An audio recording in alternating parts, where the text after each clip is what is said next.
All right, yo, welcome to the 14th episode of the SlashMMR podcast. And yeah, man, it's June 1st right now. So happy June, I guess, brand new month. And yeah, let's go over some things, man. So, of course, last month, the biggest thing was the Kendrick Lamar and Drake beef, which is still huge, but it has died down quite a bit. Because, I don't know if I dropped the podcast before Not Like Us dropped, because that was the last Kendrick song that dropped, because it dropped on the same day. I don't know if it drops like before I drop my podcast or after, but yeah, it's been a little quiet. There's still like a lot of things going on in like the background of the whole situation. So yeah, once again, Kendrick Lamar did drop "Not Like Us," that song, and like another diss track towards Drake, and it's been going absolutely viral, right? Like it's been like it's like he's breaking all sorts of records. He even broke several records that Drake held, like the most streamed song like in one day. He had like 13 million streams, and like he broke one of Drake's records that previously held that title. So he's just taking W's all throughout. And yeah, it's really crazy to see this whole beef unfold once again. And yeah, so he dropped the "Not Like Us," that one diss track, and it went absolutely crazy. Like this is actually like the biggest song to come out of this, and it has like 250 million right now. So even like in 1 month, like almost 300 million streams. It's absolutely insane. Like it went absolutely viral, and basically this song is really like what really finished Drake off, man. Like this really made the whole internet turn against Drake. Like it turned into so much memes, and like pretty much he just killed Drake with this. Like Drake, it doesn't matter what Drake does. Like it's over. And Drake did do a response to this the day after, which was titled "The Hard Part 6," and this was a terrible response, right? Like this was basically the nail in the coffin. Like most people said this was trash. Like there's of course a couple Drake fans that are like, always going to be supportive of whatever he does. So including this diss track, but a lot of people that did not take this response kindly. So pretty much, yeah, Drake just dropped a very bad response, and that's basically kind of the end of it all, man. Like Kendrick didn't even reply to this anymore. Literally, the internet just all was like, "Bro, this fucking sucks." Like, and that's it. Like the beef is pretty much over at that point. Like, Kendrick won for sure. Like, there's no way that Drake won because like literally everyone hates Drake now. Like, it's all over the internet. Yeah, one thing that Kendrick Lamar said in one of his diss tracks was like that Drake was gonna like make up fake stories, regarding his family based off listening to a Kendrick Lamar album, because Kendrick Lamar made a very personal album quite a few years ago, which goes into a lot of like personal traumas and stuff. And he predicted that Drake was gonna listen to that and like misunderstand things, and that's literally exactly what happened, right? Like he literally started like talking about Kendrick Lamar like being molested as a kid in this diss track, which is a weird angle in the first place, but like, but he even got that wrong. Like, he referenced a song in which Kendrick Lamar was like, he was talking about like not being molested, but his mom thought that he was, but like kept telling her like, no, I did not get molested. But now for some reason Drake somehow flipped that into him actually being molested, which was just not what happened at all. So it was just like this whole diss track was just wrong. Like the angles that he took were, first of all, it was weird. Like to shame someone for it, even if that did happen, it would be a weird thing to talk about. And second of all, it didn't even happen. Like he literally just like misunderstood a song that Kendrick made, which Kendrick Lamar predicted would happen, and just like which basically just like this whole diss track basically just fell flat, mainly because of that.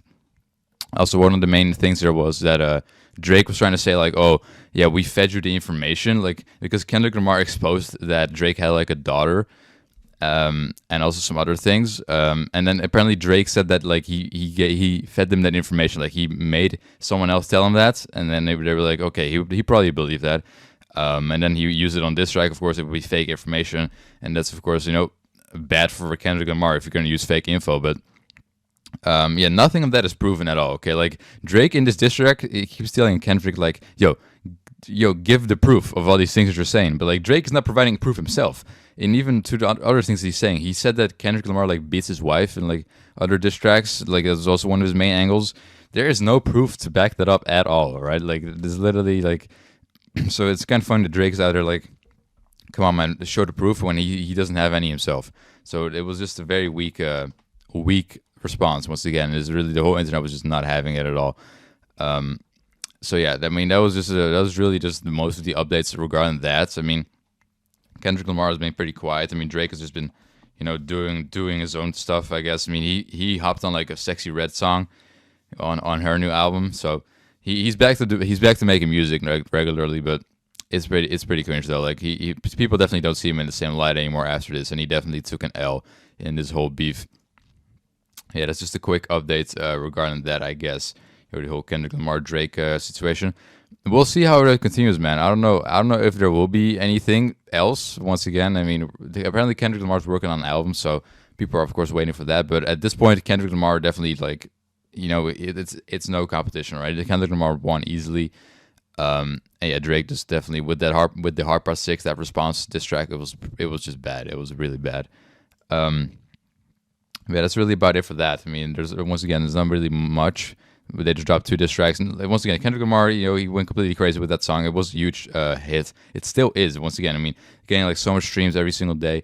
It's really impressive what he achieved with that track. Yeah, I mean, that's pretty much it for that, man. I'll just move on to the next topic here, which is Eurovision, man. Eurovision was this month, or well, last month. It's already June 1st now, but last month in May, Eurovision. And that's a huge event, man. If you don't know what the Eurovision Song Festival is, or Song Contest, I think it's called officially.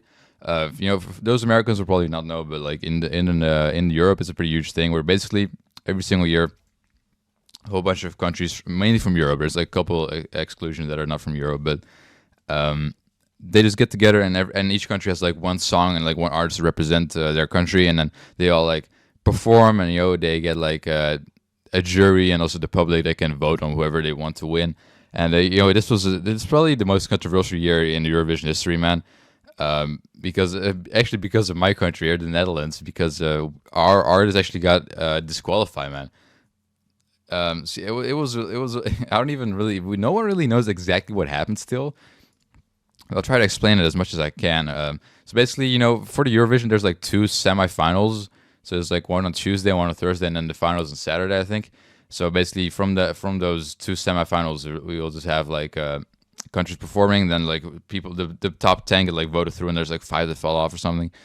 And yeah, so my country performed at the semifinals, and we won. We were like one of the top favorites. Like our song actually was really good, and we're literally one of the top favorites in the Eurovision that year, or this year, I mean. So we actually had a pretty decent chance of like, I don't think we would have won, but I think we definitely had a high chance of being like top 5, maybe even top 3, which is a really nice placement, of course. Yeah, so we got through the semifinals, but something happened at the semifinals, man. Apparently, our artist, Joost Klein is his name. He performs a very emotional song, and it's about his parents who both died when he was like 13 or something. And ever since then, his dream was always to like go to the Eurovision because his parents also liked Eurovision, and he when they were still alive, they would also watch it together. And his dream was to always get to Eurovision and make his parents proud and stuff. So it's a very emotional song because he also like dedicated it to his parents. And because of that reason, he didn't want to be filmed whenever he left the stage after the performance, I guess, because normally artists just get recorded like pretty much throughout the whole thing.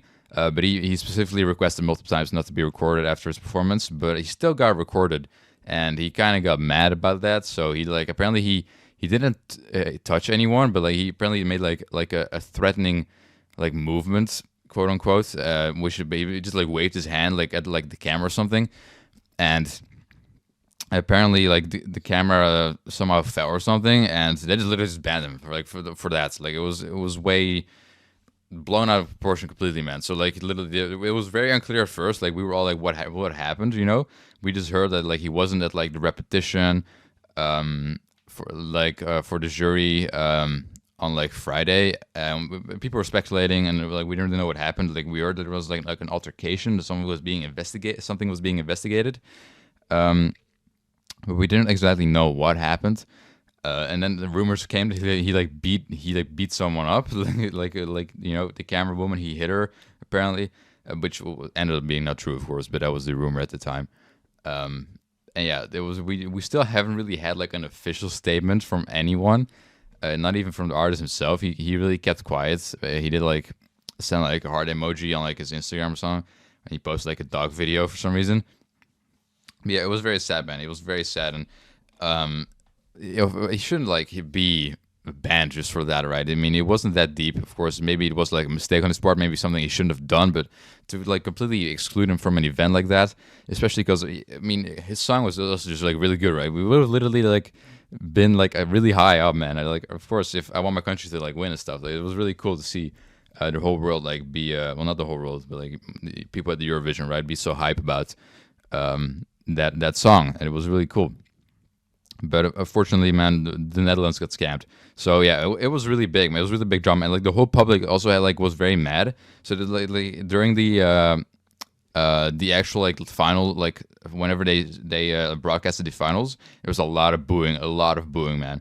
And it was very sad. And even like the jury, like at some point, whenever like all songs like finish right, they have like a jury vote, and like every country will like call in to tell them like, hey, we give so much points to this one, and this was like our favorite song. But with the Netherlands, of course, they didn't feel like doing that anymore because of what happened, right? So they had to like say it for us, and there was a lot of booing during that. During that, right? Like seriously, like the broadcasters almost got like we could almost couldn't hear them anymore because of all the booing, because like they were like doing it for the Netherlands, of course, and we got disqualified pretty unfairly. So there was a lot of support in the stadium for us, but it is what it is. At the end of the day, you can't really change it anymore. So yeah, a lot of people were very mad at the EBU, which is the company behind all that, and made the decision to disqualify. I guess it was just an injustice, man. And yeah, I mean, I doubt that the artists like will appear again next year. I don't even know if the Netherlands would even feel like participating again. But of course, that's still a decision that our country has to make. But of course, it is a huge event, and it is very fun. But yeah, I mean, after this really just killed the mood, man. It killed the vibe, in my opinion, at least. So I don't know. I don't know what we'll do next year. If Joost Klein, our artist for this year, maybe he will at some point return to have a second chance. But I don't even know if he would want to at that point. He definitely got a lot of support though, but it is what it is, man. It was just a really unfortunate moment, and yeah, I mean, aside from that, though, the Eurovision itself, talking about the other artists and other songs, also one huge thing was Israel being there. Of course, I don't really want to get political, but I do feel like they should have been removed from the event for a couple of reasons. One just being, Russia got banned, so why wouldn't Israel, right? I mean, even if you think like, oh, Israel isn't really doing anything bad or something, because some people like take Israel's side in the whole war, right? Even at that point, like it's just controversial, right? It just caused a lot of controversy, and it would have just been like so much less issues if they were just like left out. Like it would have been so much less like controversy and stuff. Like, there's a lot of people that were so mad about Israel being there, and even in like press conference, whenever they got asked questions, it was very awkward. And even their performance, they got booed really hard, which actually got suppressed by the broadcasting people. That like, whenever it got broadcasted, they like suppressed the booing, and apparently they added fake clapping too or something. I don't even know, but I saw like videos from people like recording like inside the stage. Of course, you can hear it way better than on TV. What's actually going on there, and there was just a lot of booing for Israel and stuff. So it was. I mean, you gotta kind of feel bad for the artists too. I mean, as well with Russians, like Russian athletes got banned from like competitions and stuff. So like, I mean, they're not doing anything wrong, man. It's just their country like being fucked up. So it is kind of unfortunate for those people, of course. But yeah, it was definitely not a good decision to leave Israel in. Especially, I mean, if they left them in, like, all right, but like then have Russia there too. Like, why is Russia banned but not Israel, right? You gotta like be consistent in those kind of things. So I just thought that was weird that they would leave Israel in despite all the controversy. And yeah, it definitely did not help the event when the Netherlands got banned too. Yeah, it was not that good, man. Anyways, the song from Israel though was definitely one of the better ones. I would say that. So that's that though. I mean, it was a really good song. I did actually like quite a bit. But yeah, that's pretty much all about that. I guess I can talk about a couple more songs. I mean, the winner was I don't know, I forgot the winner. Well, I think it was Denmark. It was like the Code was the song called. I did kind of like that one too. My favorite actually was Norway though, and Norway actually got like last place, bro. Like me and my family, we watched it together. We actually loved Norway quite a bit. Like it was a really cool performance, and it got like last place, bro. I don't know how. Like it was really underrated, man. Like it seriously was a really good act. Also, the fan favorite. This is also the one thing that sparks up a lot of controversy every single year, because if there's jury votes and there's public votes, right? So the public will vote, and then there's also will be a jury vote, and those points get added up together, and then whoever has like the most out of that will win. A lot of people always get mad that like sometimes the ones that win for the public, right? Someone has the most points from the public. They don't win eventually because the jury gave someone else more votes. And a lot of people were like, man, ban the jury, man, ban the jury, because like for like the past 2 years now, yeah, last year was a two. There was like one like clear like fan favorite, but then the jury didn't give them as much points that they needed to win. So then someone else won. So people were quite mad about that too, because there was one guy called Baby Lasagna. I forgot his country, but yeah, like, he had a pretty hard song. I did kind of like his act, but he got second place. But he did get first in the public vote. But yeah, he didn't win eventually. So a lot of people feel like he got scammed. But it is what it is, man. I like the system of both jury and public votes, though. I don't mind it at all. But of course, it has to be, if you're the artist, it has to feel kind of bad to like win in the public, but then like still lose. But it is what it is. And, maybe it would be fun if they added like separate prizes for that. You still get like a trophy, but I don't know. Also, one that was very cool was France. They had like a very cool. That guy was singing his heart out, man. Very cool performance. But yeah, that's all I really can remember from now. Ireland had like a very crazy one, man. It was like some very like tiny girl, and she was like absolutely, she had like some kind of like demon outfit on, like screaming very loudly, bro. It's kind of insane. But yeah, that's all I really want to say about the Eurovision, man. Kind of wild. And yeah, I mean, once again, man, Netherlands, rest in peace. But I don't know, maybe next year we'll have something else, man. I don't know. Anyways, next thing I want to talk about is Apple, man. Apple Music. They dropped a top 100 albums of all time list, man. Now, of course, a list like that is always controversial, but yeah, we're gonna go through it a little bit here. I'm not gonna go through every single one, but just like kind of browse through. Now, number 100 was Body Talk by Robin, which I don't really know. I've never heard of it, to be honest. But yeah, they dropped these on Twitter as well, like on their website as well. So yeah, it was pretty interesting, man. They suddenly were like, hey, we're gonna do like top 100 best music albums of all time, and that's what they ended up with. They did like 10 a day, so it was a pretty cool event every single day. And 99 was Hotel California by the Eagles, man. Classic, of course. Then you have Astro by Travis Scott. Of course, Travis Scott, I mean, a lot of people were like, they should have put Rodeo there. A lot of people consider Rodeo like the better Travis Scott album, but it is what it is. They also had Usher. The first like couple picks were like pretty tame. You have Back in Black by AC/DC at number 90, but as the list goes on, it got kind of controversial. Also, you got Lady Gaga here, 89, The Fame Monster, Nina Simone. Let's see, what else did he have here? A Doggy Stop, a Snoop Dogg here, number 84. Of course, I'll put it higher probably personally, but still a good pick. 50 Cent as well, got Rich or Die Trying. And then at number 80, Eminem, Marshall Mathers LP. Some people said it was a bit low, but is what it is. And you have Lana Del Rey. I never listened to Lana Del Rey, but I know she has quite a big fan base. So, but I don't know. I don't know if I'd put it over Eminem though. I mean, I think a lot of people thought that was pretty controversial too. Elton John, Goodbye Yellow Brick Road, and then Madonna as well, number 77. And then you had Bad Bunny, man. Bad Bunny, Un Verano Sin Ti. I don't even know how to pronounce that, but like Bad Bunny's like a Spanish artist or something. That's like he's like one of the biggest artists in the world right now, and I never heard his songs, to be honest. But I mean, I know this album is very like it's very big, but like I wouldn't. It literally came out like 2 years ago, right? Like, how are you gonna put it over like classics like Yellow Brick Road even, like, and like Eminem's like Marshall Mathers LP, and then you have like Bad Bunny like a couple plays over that? Like, it doesn't make sense, bro. It literally is. It doesn't make sense. It's a very pretty generic like pop artist, but it is what it is. It's not even the weirdest placement on here. We're gonna get through some wilder stuff. You also have The Downward Spiral by 9 Inch Nails, and then you have SOS by SZA, also an album that dropped later, like 2 years ago. I don't know why it's so high, but okay. And a lot of people don't even think this is her best. Like, a lot of people would prefer her 2017 album Control, but okay. Then you have Kraftwerk, one of my favorites. Very good group. Trans Europe Express, 71, NWA, 70, Straight Outta Compton. Metallica, The Strokes, W by Portishead as well. The Smiths, The Queen is Dead. De La Soul as well, good classic group, of course. Jimi Hendrix was in here. All Eyes on Me by Tupac. Also, with Jimi Hendrix, like a lot of people would like pick Electric Ladyland, but they picked Are You Experienced There, which both are really good. Sade as well. Now here is one of the most controversial things on here. We have the Velvet Underground and Nico, which is of course a really good album at number 60.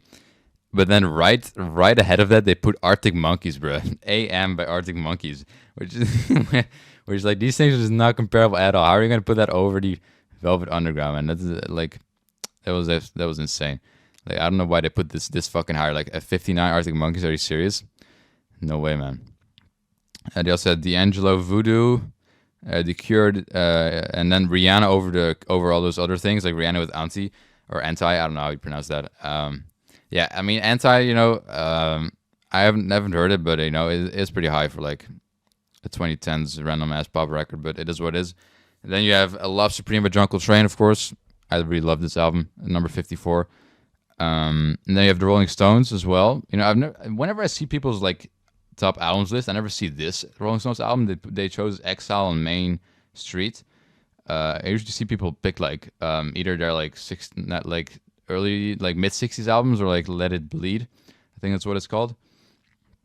I never really see this one get picked, but okay. They have Guns N' Roses 2, Appetite for Destruction, and then Prince. There's a couple artists here that had two picks. Not a lot, but there's a couple here. Prince being one of them. Spoiler alert. Kate Bush as well. Beastie Boys and Drake. Take Care at 47, bro. This is high, man. This is way too high. I don't know what this is doing over like something like literally the Prince album, Sign O' the Times, or Kate Bush, Hounds of Love, and then you're gonna have like Drake a couple spots like higher than that. Like no way, man. This is way too high. So there's definitely a bit of like recency bias going on here. I feel like we'll get to it. We'll get to more of that sooner. But like this is a crazy take. Bob Marley as well here. Exodus, Bob Marley and the Wailers. This is a really good pick. Also Björk with Homogenic. Not my favorite Björk album, but still good to see her on the list. Then we have Stevie Wonder Man, Inner Visions. Of course, Stevie Wonder Man, one of the best artists of all time.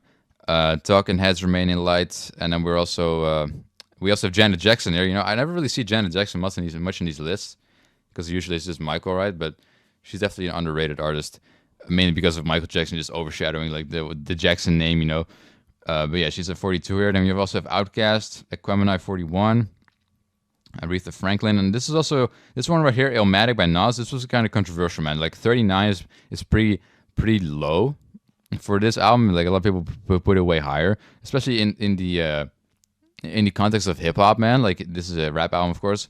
There's a couple rap albums like above this that like should definitely not be above this, right? In terms of like rap, this is definitely like a top 3 rap album of all time, I would probably say.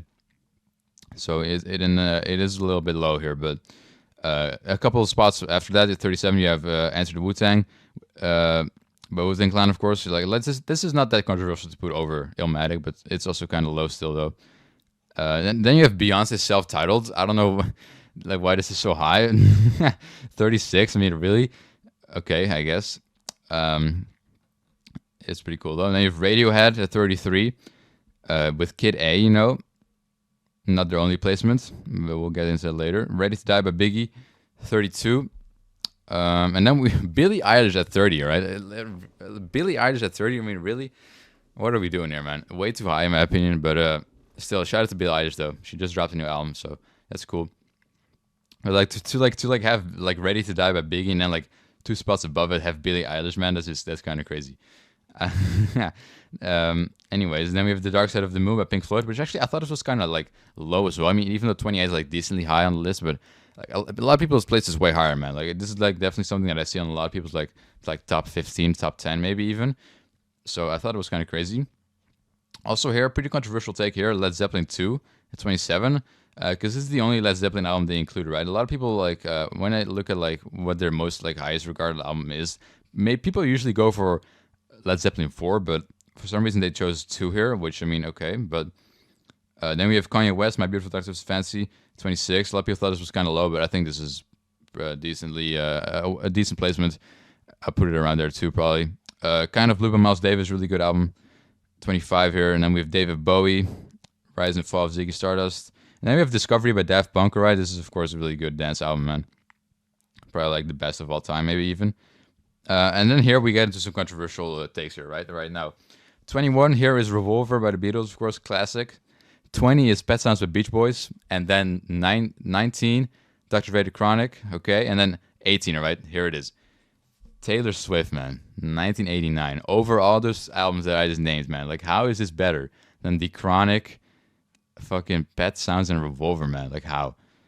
Ain't no way. Taylor Swift, man, come on. This is really, I don't know, man. Like all these like articles, and like all these like huge like whatever you call them, applications and stuff. Like they all just like everyone is like all writing like the Taylor wave, man. Taylor is so fucking popular right now. I don't know how, but like let's say I don't know. Let's say like if you see a list like this in 100 years, right, or like 50 even maybe, Taylor Swift is not gonna be on there, bro. Like if you look at like a Pet Sounds for example, dropped in like the fucking 1960s, man. We're still talking about it and putting it on the list this high, fucking like 60 years later. That's I would not say the same for like the Billie Eilish record or like the Taylor Swift record here. Let's say 60 years after these have dropped, they will not be anywhere on these publications top 100 lists, right? They will not stand the test of time, unlike something like a Pet Sounds or a Revolver or something. So I just think it's kind of a goofy inclusion, but it is just recency bias, and like also I mean it's Taylor Swift. I mean they had to do it, I guess. And then we have What's Going On by Marvin Gaye, as if it's like only slightly better than Taylor Swift's 1989, just one spot above it. Of course, a classic album. Not my personal favorites, but I do like quite a few songs on it, though. Then we have Blue by Joni Mitchell, and then Adele 21. Adele's pretty good, but I wouldn't put her this high, though, on the list.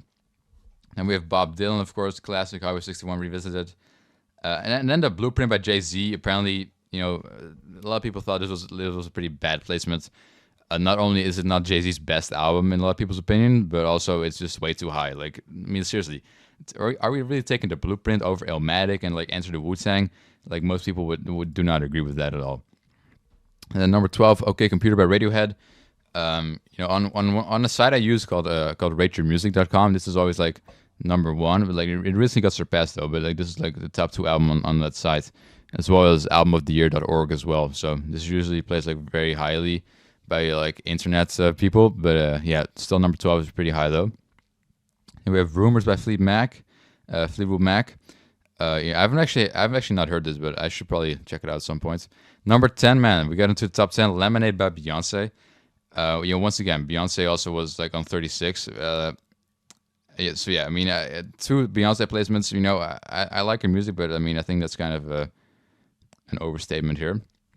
And we have Nirvana's Nevermind, of course, really good album. Number 9, Amy Winehouse. Actually, this is my mom's like favorite artist. I'm pretty sure. So it's cool to see her here. I never listened to this album, but it's still cool though. Then we have Kendrick Lamar's Good Kid, Mad City. Now, this was a controversial take, all right? This is really controversial, not necessarily because of the album, but because there was another album by Kendrick Lamar that did not make it on here, which is by many people like considered like one of the best albums of all time, all right? To Pimp a Butterfly. Now, this was completely left off the list, completely. And a lot of people were like, okay, maybe they did like 1 per artist, but like, no, that's not what happened. Several artists have like 2.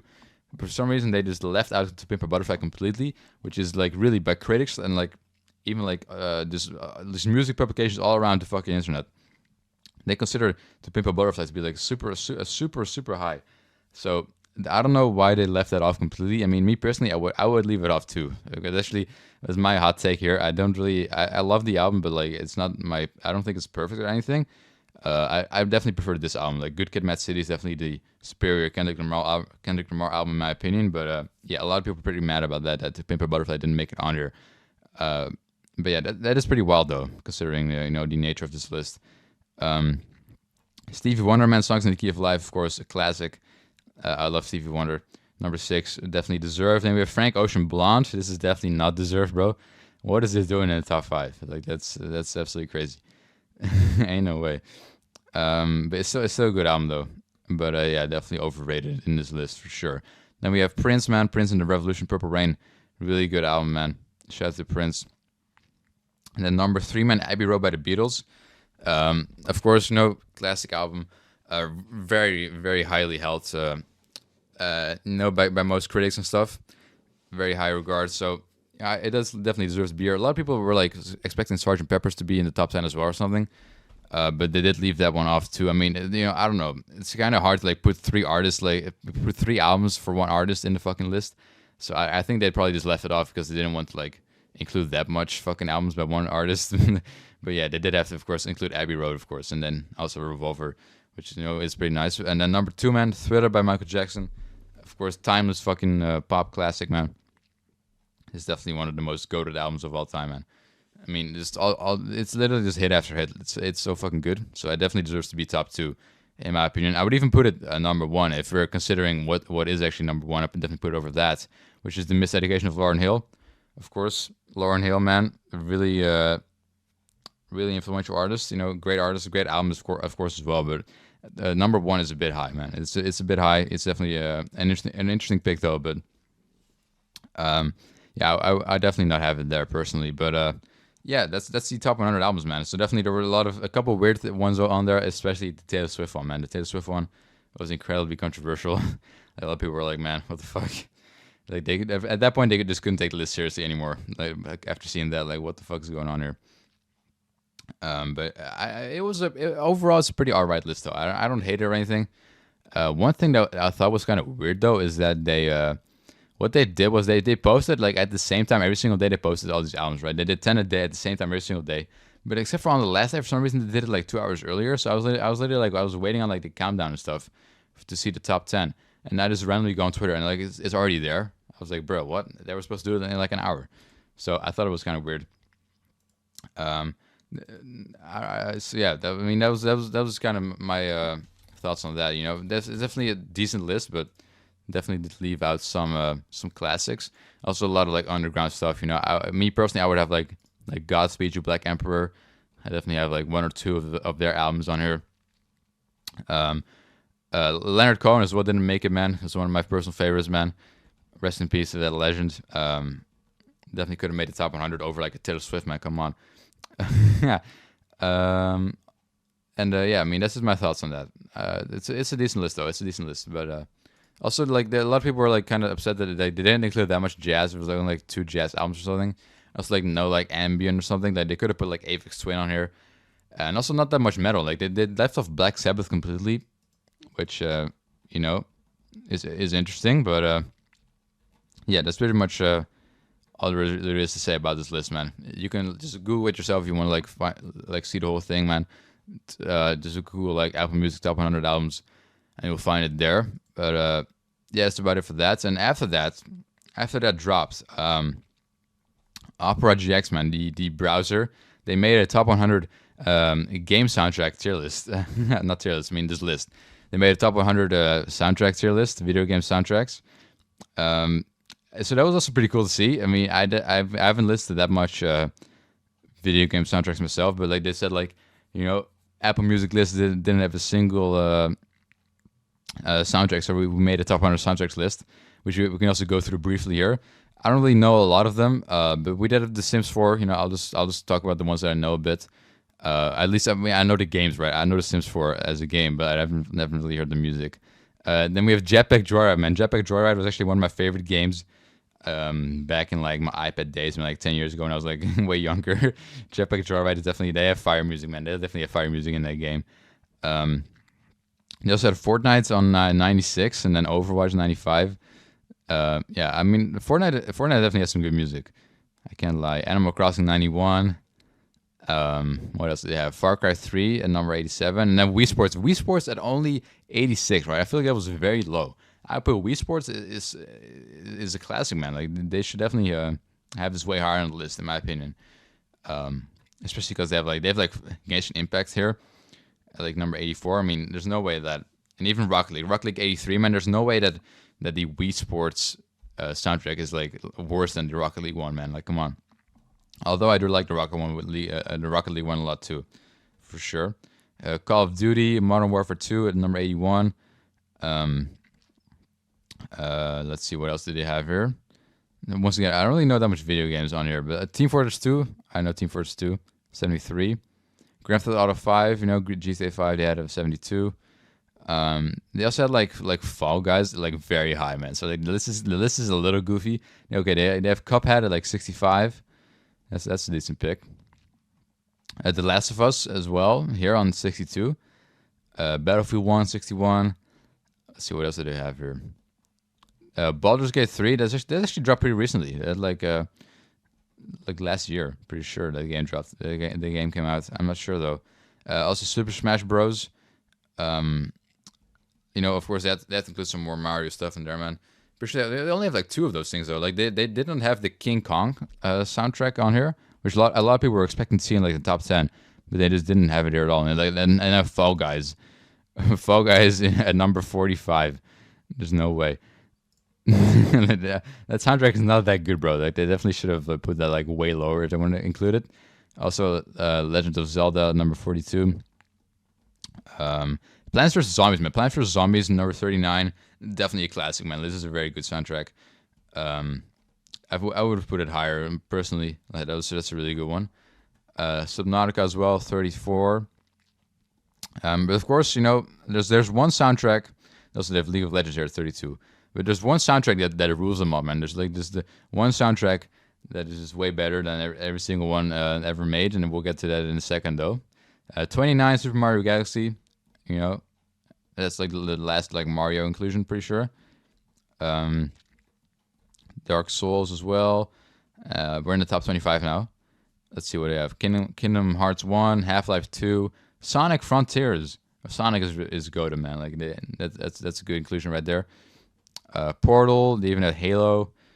Top 15 now. Hades. Red Dead Redemption 2 as well. Also Doom, number 12 here. I'm kind of surprised it didn't make the top 10 actually.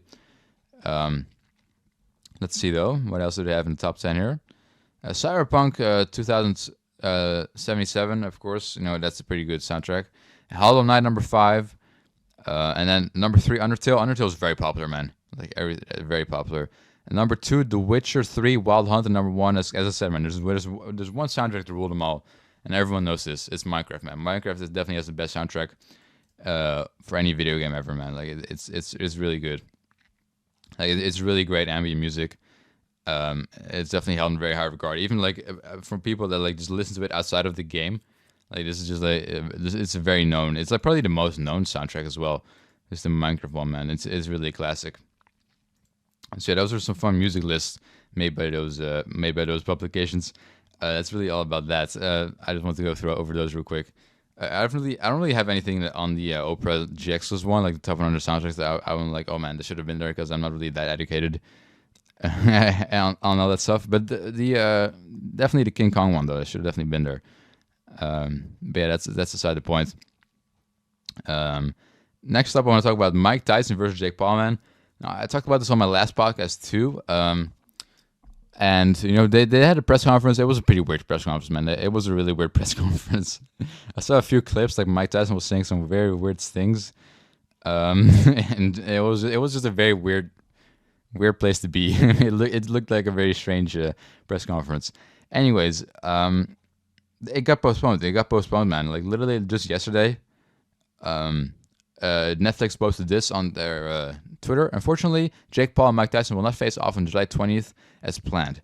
Tyson's recent ocular flare-up has limited his ability to train fully for the next few weeks. The fight will be rescheduled for a date later this year after Mike's able to resume training with no limitations and both fighters can have equal time to prepare for this once-in-a-lifetime matchup. So, so something happened, an ocular flare-up apparently. I don't know what that means. But yeah, we have even a quote here from Mike Tyson here. I want to thank my fans around the world for their support and understanding during this time. Unfortunately, due to my ocular flare-up, I have been advised by my doctor to lighten my training for a few weeks to rest and recover. Tyson told Netflix, "My body is in a better overall shape than it has been since the 1990s, and I will be back to my full training schedule soon. Jake Paul, this may have bought you some time, but in the end, you will still be knocked out of boxing for good. I appreciate everyone's patience and can't wait to deliver an unforgettable performance later this year." And even Jake Paul made a statement here. "I fully support postponing the event so Mike Tyson has no excuses come fight night. My fans know I don't want to face Iron Mike at anything but his best, but let there be no mistake. When he steps into the ring with me, I will be ready to claim my W with a sensational finish. Paul versus Tyson will be one for the ages, and I promise to bring my best for this once in a lifetime matchup. So yeah, I mean, once again, this the whole fight in itself. I already talked about this on my last episode, but it's a goofy, man. I mean, why is Jake Paul? You know, how old is Jake Paul? Like 26, maybe. Jake Paul age? He's like 27. 27. Why is he fighting an 58-year-old man? Right? But Mike Tyson is about to turn 58 this month. Why is he fighting a 58-year-old man? That's what I want to know. Like, it's kind of sad. Of course, at the end of the day, it is still Mike Tyson, but still, man, he's like twice his age. He's like pushing 60, and now he's literally has some like ulcer flare up, which I don't really know. I looked it up. Apparently, it was something to do with like your stomach or something. I don't really know what it is still, but yeah, it's still sad though. Of course, I mean, what do you? There's for Jake Paul, it really is no win or lose here. He loses anyways, because I mean, even if he wins he beats Mike Tyson, like bro, no one cares. He's literally pushing 60. Like it's kind of sad he's beating up like an old man at that point. So if he wins, then of course it's just sad because like bro, he's literally fighting like a fucking like a guy that's like literally almost like in retirement age. Like holy shit. And if he loses, then it's even a bigger L because, like, bro, he literally got knocked out by an almost 60-year-old. Like, no way. So, I mean, the whole event is kind of sad, honestly. But, I mean, hey, if Mike Tyson gets, like, a lot of money from it, of course, and he needs it, I guess, like, I support whatever he thinks is right for him to do. But they would definitely not look nice on his legacy if you know, you have, like, randomly, like, lost to Jake Paul on there. But, yeah, I mean, it is what it is, man. I do hope for Mike Tyson to win, of course. I mean, I don't really like Jake Paul as a person. Especially his brother Logan Paul is even worse. But that's another story. I really hope to see Mike Tyson just beat his ass or whatever. Just do something, man. Just please do something. We'll have to see, though. It's a bit like, yeah, once again, Mike Tyson is old, man. Once again, he literally has like an urkel flare, whatever that is. So he has to like stop training for a few weeks. I hope he's alright though, and I hope he can manage to beat Jake Paul whenever they do have to fight. Next topic here, man. I want to talk a bit about MrBeast versus T-Series. Now this is, of course, it hasn't been discussed that usually yet by like the internet, but MrBeast is actually about to pass T-Series in subscribers now. If you I guess remember a few years ago in like 2018, there was a huge feud, man, between the most subscribed YouTube channels, okay? And that was PewDiePie versus T-Series. The whole battle, it was like, you know, it was basically like creators being like an actual creator that PewDiePie is. You know, he literally just sits in his room, like plays games, like reacts to things, like does stuff. He's actually a creator, right? T-Series is just some company, man. Like they're a huge like label in like India for Indian music. So that they just spam upload like the most popular Indian music, and then like this like gets billions of views on YouTube. And like their whole country is like subscribing to them basically. So they eventually passed PewDiePie, man. I mean, there was like PewDiePie could not win. I mean, it was just too much to keep up with. So yeah, it was a sad day, man. It was definitely a sad day for YouTube at that time. And MrBeast actually was not that big in like 2018, right? He actually had like maybe 10 to 20 million subscribers back then, and I already watched him back then. But of course, you guys know MrBeast has completely what's it called? Like completely reinvented himself as a creator at that point. But by now, and he even like he has 216 million subscribers, right? Like seriously, like he's absolutely crazy. He just keeps gaining, keeps making crazier videos, and he posts like 100 million views per video. Seriously, it's fucking insane what he's been able to do with YouTube. Now, of course, back in the day, MrBeast actually did a lot of content for PewDiePie because he was like a huge PewDiePie fan, and he back in 2018 he made like a bunch of videos. Like he exploded the subscribe to PewDiePie meme. Like he would do like he would go like up to random people buy. He bought a lot of different ads for PewDiePie. Like just literally having subscribed to PewDiePie ads like on cars driving around like fucking billboards and shit. Like, he did a lot of things for PewDiePie back then, but like still PewDiePie did end up losing the fight, of course.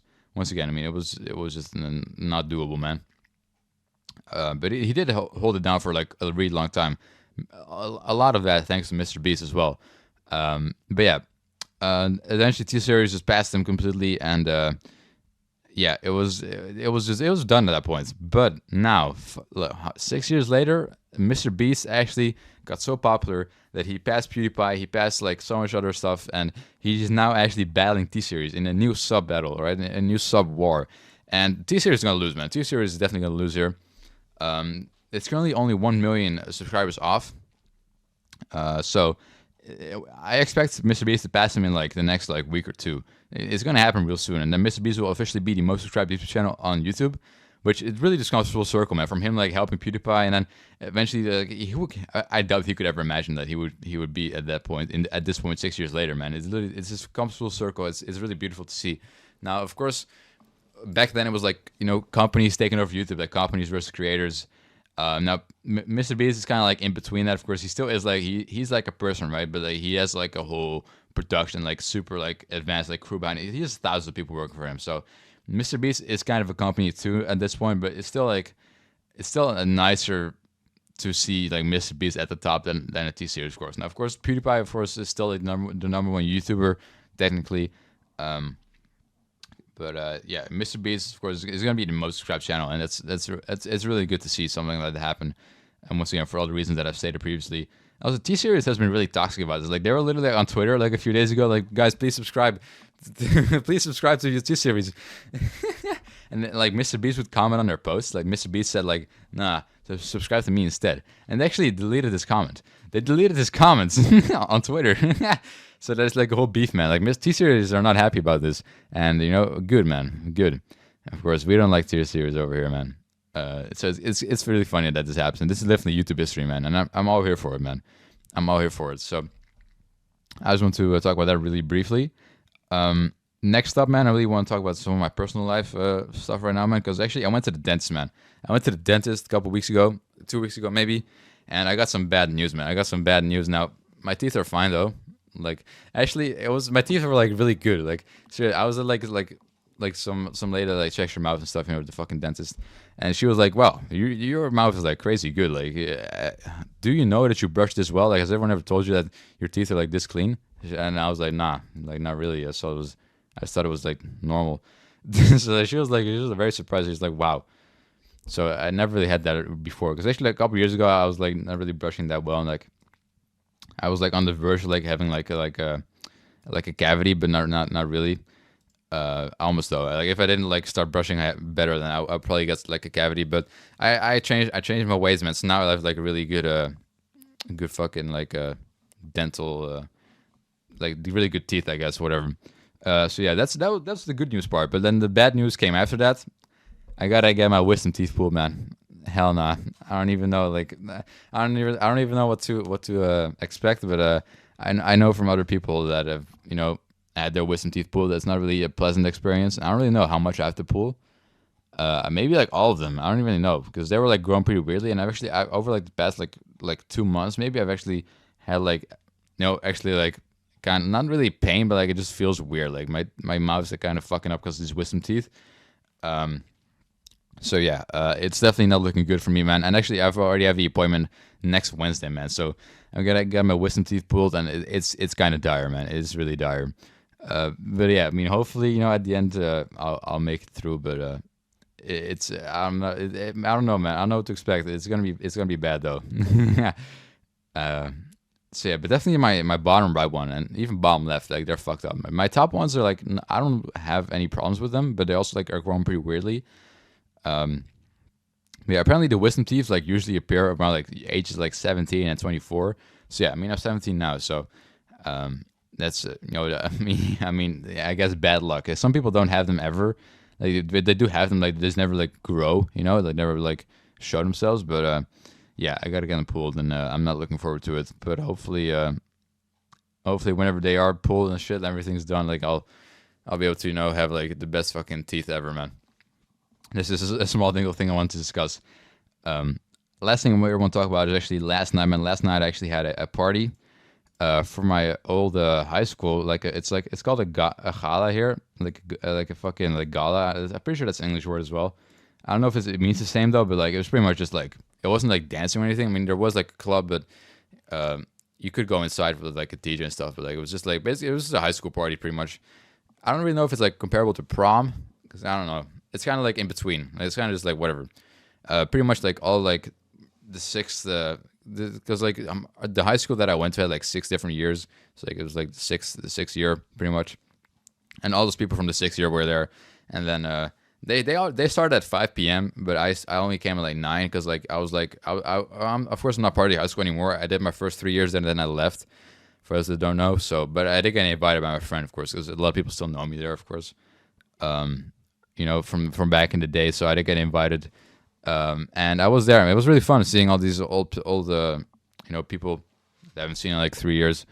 Yeah, one thing is a lot of people think I'm dead, and like serious, because like my friends, whenever I like left high school, I kind of left like pretty abruptly. Like I didn't really tell them much people the details, but yeah, a lot of people, my friends then made up a story that I died, like I hit by a fucking like a bus in fucking Poland. So a lot of people literally think I was dead. All right, like half the school thinks I'm dead. So when I came there, like the first thing that happened was someone came up to me and was like, "Yo, I thought you were dead, man."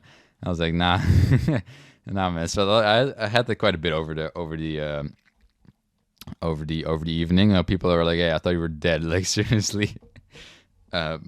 Literally, but a lot of people also they just know me by name. Like of course my friends will tell the story to random people, but they don't know my name, right? Like, I mean, they don't know my face, so they only just know the story. Like oh yeah, I died in like fucking Poland, but like they don't know my face. So a lot of people probably just know me by name, but not they know how I look. So they still don't know. But to this day, if I really exist or not, but it's kind of funny though. A lot of people they did recognize me though from back in the day, but a lot of people also just completely forgot, or maybe just don't know my face anymore at that point. But yeah, it was a pretty wild evening though. It was from 9 to 2, and I was home at like 3:15 because we actually went to McDonald's afterwards. So also at the party there was also like an 18+ zone, for alcohol and stuff. And look at the gates, they were like, "Yo, are you 18 or not?" And then we got like you get like a little like bracelet thingy if you were 18. And I literally said like, "Nah, I'm not I'm 17." And they were like, they still gave me it anyways. So I did have some beer. I didn't drink that much though, only like 3 beers. Some people got like really drunk, man. It was kind of like fucked up. My friend was like decently drunk, like my main friend, which I hung out with most of the night. But there was also like one guy at some point. It wasn't even like near the end. It was literally like during like the fucking like the middle of it. Like there's one guy that literally had to get carried out of the fucking venue, man. Like he literally got carried out. Like you couldn't even walk anymore. But he got carried out by 2 different people like holding him up. He was really fucked up apparently. So I mean that's that. That's kind of fucked up. But also, a lot of people were like smoking hella. Like all my friends, like they're like smoking like literally the whole fucking night long. Like for just hours at a time, just cigarette after cigarette. I actually had one myself. I never smoked before, but they did give me one, and I had like a couple puffs. I didn't really think too much of it. Like it was kind of an L, man. Like it was. I didn't like. A lot of people always say like it tastes bad. It's like disgusting. I didn't really taste anything at all. But it just made me feel like very very warm inside, bro. And like actually got kind of dizzy. I got kind of dizzy and nauseous like instantly. So I was just like, what the fuck? So I wouldn't recommend. I'd give like 2 out of 10, maybe like 3 out of 10 at most, for smoking cigarettes. I did not have another. I just had like one just to see. But it was kind of an L. It was funny though.